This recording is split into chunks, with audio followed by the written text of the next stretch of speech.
Salve alunos do canal Atualize Educação. O tema da aula de hoje é Platão e mais especificamente a teoria das ideias desse filósofo grego, desse clássico da filosofia grega. Teoria das ideias que é composta pelo famoso mito da caverna e pela ideia platônica de dois mundos, o mundo sensível e o mundo inteligível. Para você vestibulando, é um tema de fundamental importância, pois é um tema recorrente na maioria dos vestibulares, não só do Brasil, mas do mundo.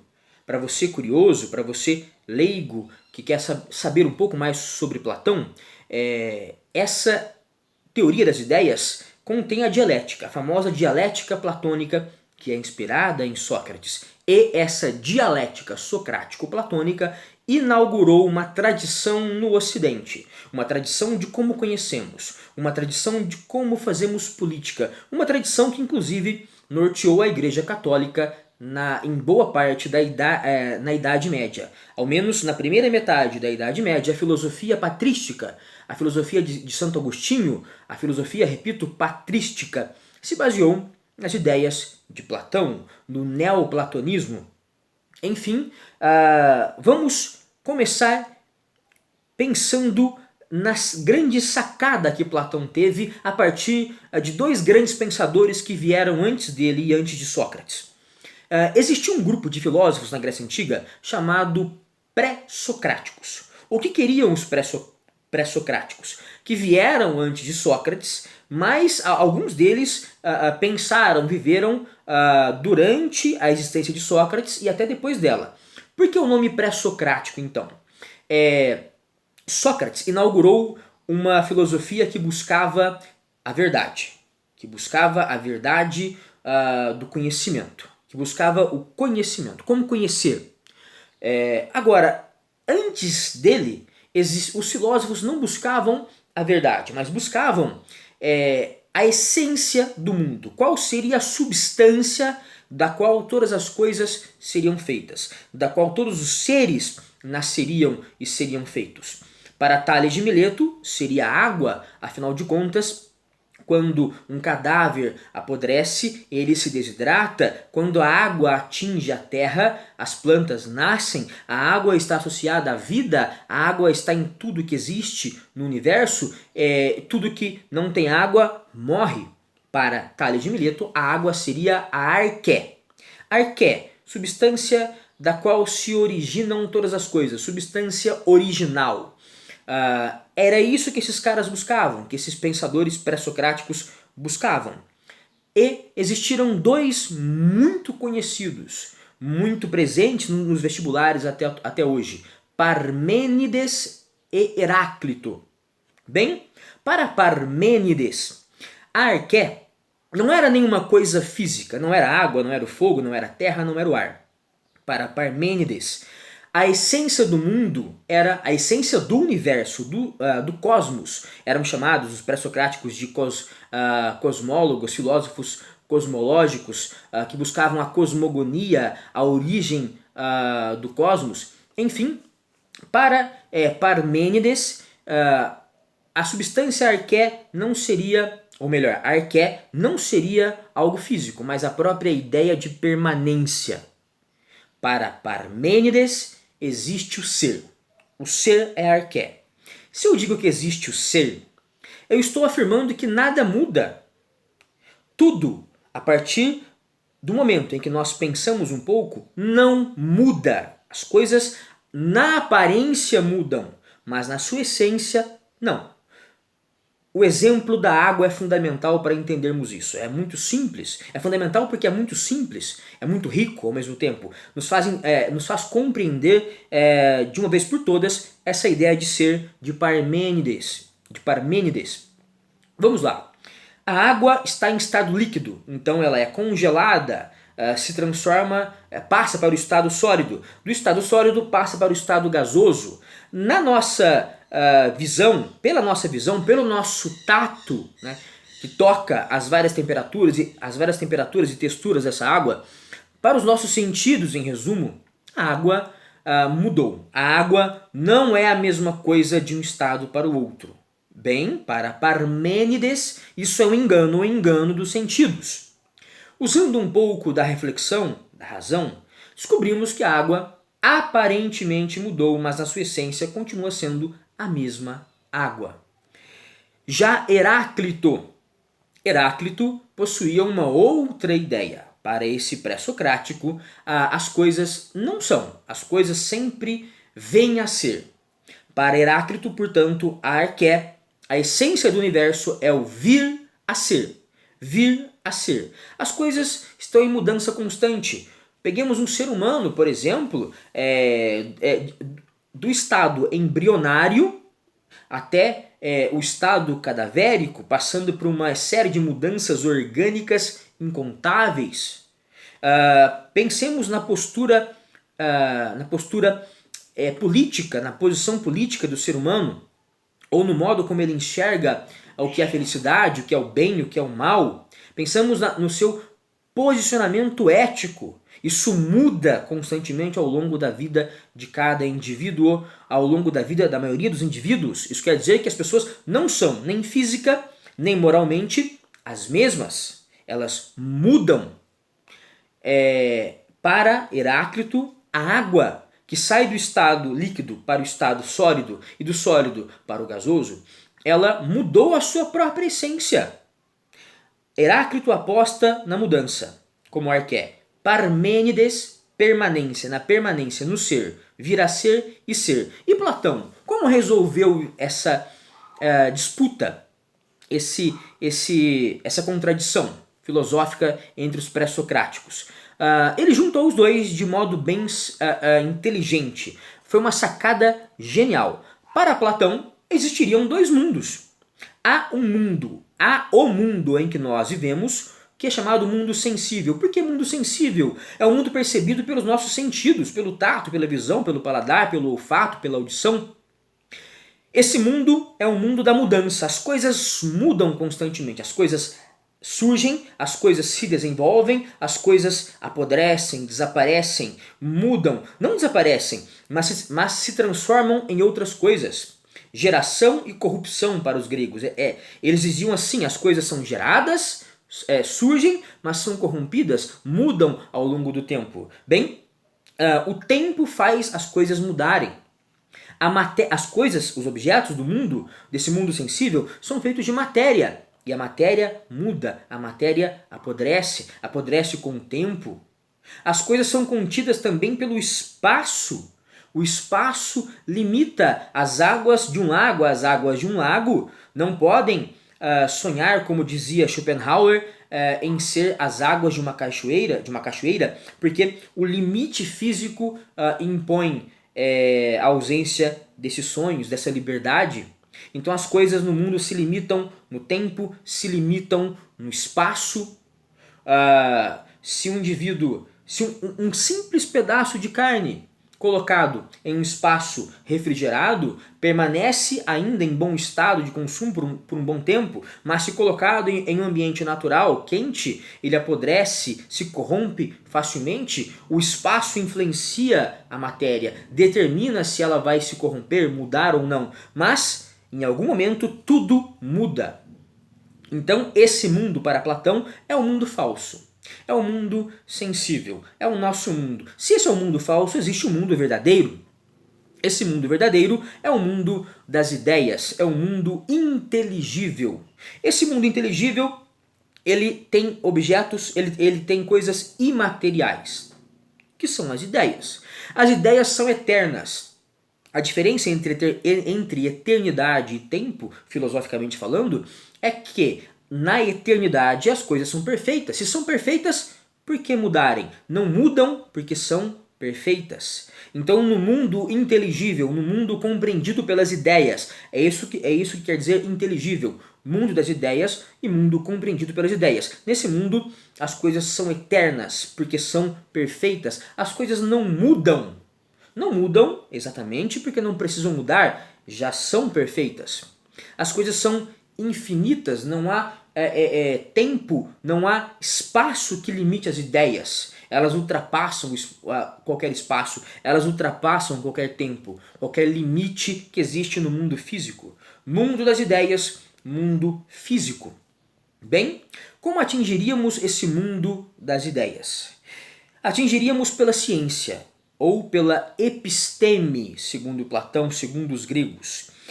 Somente usando a ciência, usando a razão. Veremos daqui a pouco sobre a dialética. Somente usando a dialética, o diálogo, a humildade que nos faz assumirmos a nossa ignorância, somente por meio desse caminho conseguimos atingir o mundo das ideias. Somente pela reflexão, somente pela filosofia. Bem, e o contrário de filosofia, o contrário de episteme, que significa conhecimento, ciência, é a doxa. A doxa em português poderia ser traduzida por opinião. No mundo sensível, nós vemos as coisas, ouvimos, e se nós reproduzirmos o que vemos, o que ouvimos, o que sentimos, sem a crítica, sem o diálogo, sem a reflexão, estaremos apenas produzindo ou reproduzindo a doxa, a opinião. Quando seguimos opiniões alheias sem questionamento, não podemos atingir a verdade, a episteme, não podemos ser científicos e atingir o mundo das ideias, o mundo das verdades. Bem, chegamos então ao mito da caverna. Como é de conhecimento de todos, nessa alegoria, e o que é uma alegoria? É uma história que não tem, que na sua essência, ela não pode ser real. Ela tem muitas incoerências, muitas contradições, portanto ela não deve ser vista como uma história real, mas sim como uma história que tem por detrás de si, nas suas entrelinhas, uma moral, uma verdade, um sentido secundário. Secundário porque está nas entrelinhas, mas o sentido da alegoria é o que conta nela, é a razão da sua existência. Bem, vamos lá. Na alegoria ou mito da caverna, pessoas viveram a vida toda acorrentadas no fundo de uma caverna. Atrás dessas pessoas haveria uma fogueira mantida por outras pessoas livres. Essas pessoas que mantinham a fogueira acesa colocavam objetos à frente dessa fogueira. Esses objetos faziam sombras que eram projetadas no fundo da caverna. E as pessoas que estavam lá próximas ao fundo da caverna, acorrentadas, não conseguiam olhar para trás e ver a verdade, e ver a fogueira, e ver, sem poder olhar para trás, o que elas enxergavam à sua frente, na parede do fundo da caverna, eram sombras que consideravam reais. Eram pessoas enganadas, portanto. Platão, seguindo nessa descrição, imagina que um desses acorrentados, seu nome, Sócrates. Platão, nos seus escritos, sempre usava Sócrates como uma personagem que buscava a verdade pela dialética. Nessa alegoria da caverna, Sócrates arrebenta as correntes, consegue escapar, foge, sobe uma escadaria, sobe por um túnel ali da caverna, atinge o mundo externo e consegue enxergar o sol, consegue enxergar o céu, as árvores, respirar o ar puro. Sabendo então que o mundo verdadeiro era aquele mundo externo e que as imagens do fundo da caverna eram apenas sombras, coisas irreais que não existiam, esse indivíduo, Sócrates, volta porque ele é ético. Volta para libertar os seus irmãos, os seus amigos, os seus companheiros de correntes. E o que acontece com Sócrates? Assim como aconteceu na vida real, ele é morto, ele é espancado, ele é agredido, ele é humilhado pelos seus colegas, porque os seus colegas não entendiam, não queriam enxergar a verdade, estavam presos na doxa, estavam presos na opinião e consideraram a verdade socrática uma loucura. Bem, a mensagem dessa alegoria está muito clara. A caverna é o próprio corpo humano. A caverna é o corpo humano e as correntes são os nossos sentidos. Quando não refletimos, quando apenas reproduzimos e acreditamos naquilo que ouvimos, vemos, sentimos, ficamos presos no corpo, nas correntes, nos sentidos, na caverna. Mas escalando pela dialética, pela razão, pelo diálogo, pela reflexão, escalando a caverna, chegamos ao mundo da verdade, ao mundo das ideias. Vale lembrar aqui que, para Platão, nessa alegoria, o sol simboliza a verdade por uma razão muito simples. Sentimos o sol, vemos o sol, mas não podemos atingir esse astro, essa estrela. Assim é a verdade. Aqueles que chegam ao mundo das ideias, ao mundo fora da caverna, ao mundo das verdades, buscam a verdade, buscam o grande sol. Mas ninguém pode atingir o sol por uma razão simples. Se alguém atingir a verdade, ele será dono dela e fará dela o que ele bem entender, enganando as outras pessoas. Isso é fascismo. No fascismo existe um dono da verdade e os outros estão proibidos, estão cegados para o encontro dela, da verdade. Bem, então chegamos, Sócrates, esse indivíduo, esse personagem da alegoria da caverna, chega ao mundo das ideias e passa a entender que a sua vida deveria ser a busca pela verdade. Retorna e é morto pelos seus amigos. Isso é um recado muito claro. Isso é uma homenagem muito clara feita ao mestre de Platão, a Sócrates, que tentou mostrar à juventude ateniense a verdade, o caminho da verdade, do diálogo, e foi morto por buscar o conhecimento, a sabedoria. Junto a essa ideia de buscar a verdade, que é um sol inatingível, saindo da doxa, da opinião, dos sentidos, chegando à episteme, chegando à ciência, à reflexão, chegando à verdade. Junto a essa ideia, temos a teoria da reminiscência.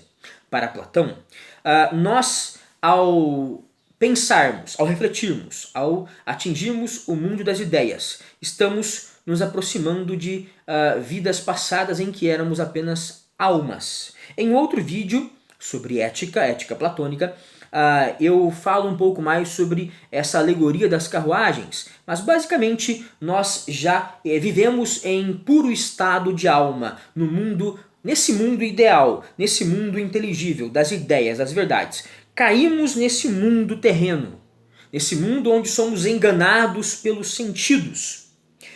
Só que, pelo caminho da reflexão e da dialética, conseguimos relembrar, isso é reminiscência, conseguimos relembrar, rememorar aquilo que vimos de verdade no mundo das ideias enquanto éramos apenas almas. Isso dá um recado muito importante para a educação.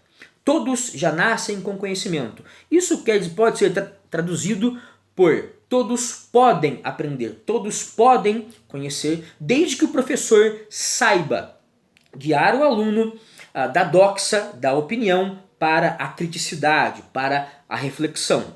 Teoria da reminiscência. Nós, quando morrermos, voltaremos a existir em estado de alma, em contato com a verdade. Mas enquanto estamos vivos, temos a obrigação de entender, compreender que só os sentidos nos enganam, nos trazem a mentira de que esse mundo em que tudo muda é a única verdade possível.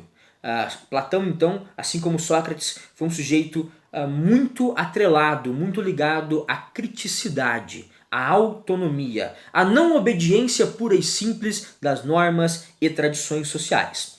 Bem, dialética platônica, já falamos tanto dela como o único caminho da ciência, da episteme, o único caminho até a verdade.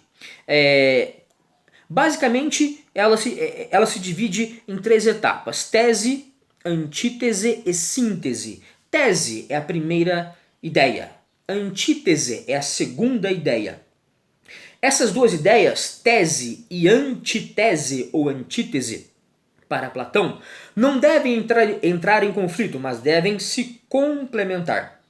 Ao se complementarem, elas formam a síntese, que é a união da tese e da antítese.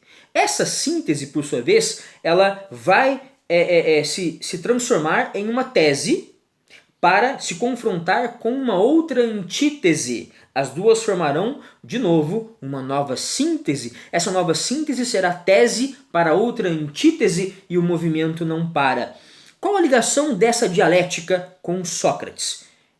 É uma ligação muito clara. Percebam, se a tese e a antítese não se anulam, mas se completam, isso significa que cada pessoa deve compreender que as suas ideias, que as suas opiniões são apenas parte da verdade. Ora, se eu assumo e se você assume que somos parcialmente ignorantes, que não somos detentores da verdade, que somos apenas possuidores de uma pequena parcela da verdade, vamos somar pelo diálogo, pela dialética, pela multiplicidade de ideias, vamos somar nossos pensamentos e atingir um pensamento mais elevado, mais completo, mais próximo da verdade, mais próximo da ciência, da episteme. Esse movimento, então, ele deve ser interpessoal. Ele deve unir, aglutinar diversas pessoas. Quanto mais, melhor. É um movimento constante, como eu disse, não para. Afinal de contas, uma síntese se torna imediatamente tese para outra antítese. É um movimento democrático. Por uma razão muito simples, ele une todas as pessoas que podem contribuir com a sua parte da verdade. Esse movimento, então, da dialética, além de ser constante, interpessoal, entre várias pessoas, democrático, pois une todos na busca pela verdade. Ele é político. Afinal de contas, a política é a vida boa na polis, é a arte, é a ciência de discutir como viver melhor na polis. Política vem de polis. Política significa o diálogo entre todos, portanto, buscando um bem comum. Notem, então, que para que tenhamos a realização da dialética platônica, precisamos ter uma crítica de si e uma crítica do outro. Não basta criticar o outro está errado e eu estou certo. É preciso, antes de criticar o outro criticar a si mesmo. Crítica de si mesmo, crítica do outro, é assim que caminha a dialética. A verdade, portanto, dialeticamente, platonicamente, ela sai de uma subjetividade egoísta. Não é mais o sujeito egoísta, egocêntrico, o dono da verdade, aquele que impõe a verdade. Mas a verdade agora ela é um horizonte para o qual todos olham. Pobres, escravos, mulheres, homens, ricos, militares, enfim, civis, religiosos, todos crianças, loucos, todos olham para esse horizonte que é a verdade e contribuem com uma parcela da sua verdade.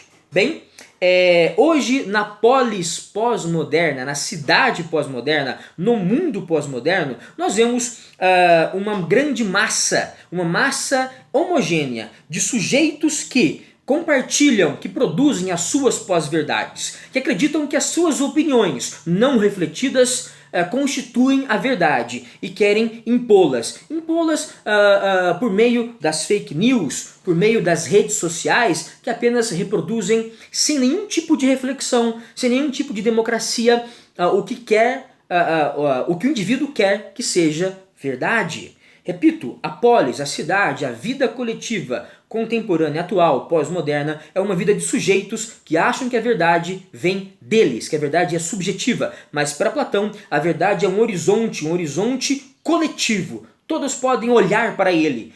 Ninguém vai atingir esse horizonte, porque o horizonte não se atinge. Se eu miro o horizonte de uma montanha, chego até ela, eu tenho à minha frente um novo horizonte. Mas é nesse caminho que construímos a coletividade, a sociedade, a política, a vida justa, a vida boa, a vida humana. O ser humano é um ser social, é um ser coletivo.